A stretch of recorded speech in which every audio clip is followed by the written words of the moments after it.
بسم الله الرحمن الرحيم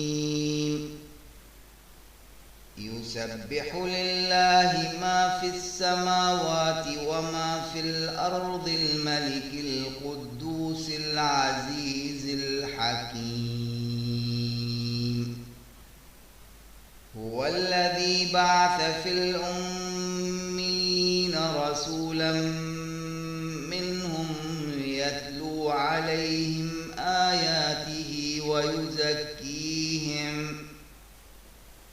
يتلو عليهم آياته ويزكيهم ويعلمهم الكتاب والحكمة وإن كانوا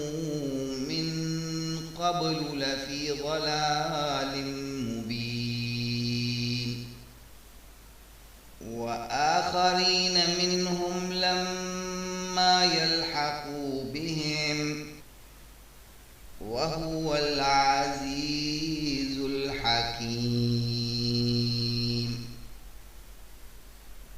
ذلك فضل الله يؤتيه من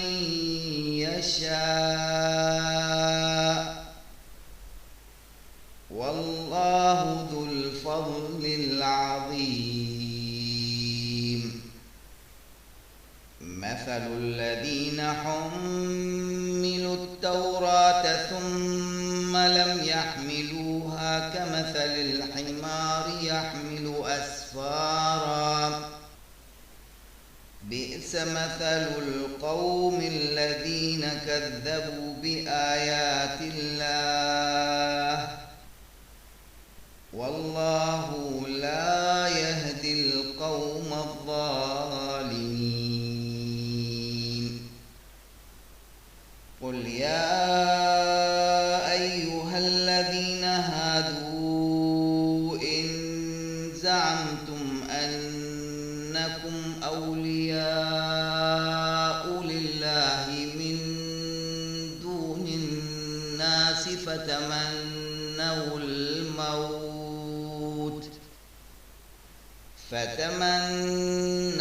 الموت إن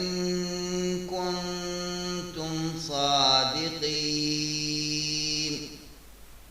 ولا يتمنونه أبدا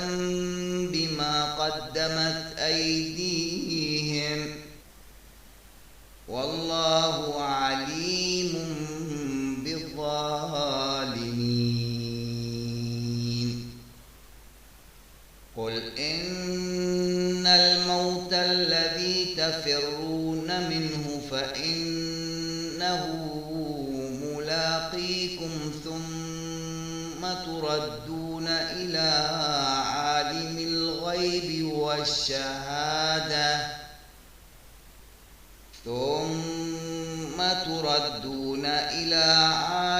الغيب والشهادة فينبئكم بما كنتم تعملون يا أيها الذين آمنوا إذا نودي للصلاة من يوم الجمعة فاسعوا إلى ذكر الله وذروا البيع ذلكم خير لكم إن كنتم تعلمون فإذا قضيت الصلاة فانتشروا في الأرض وابتغوا من فضل الله واذكروا الله كثيرا لعلكم تفلحون وإذا رأوا تجارة أو لهوا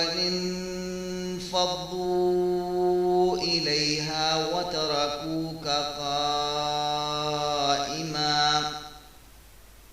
قل ما عند الله خير من اللهو ومن التجارة والله خير الرازقين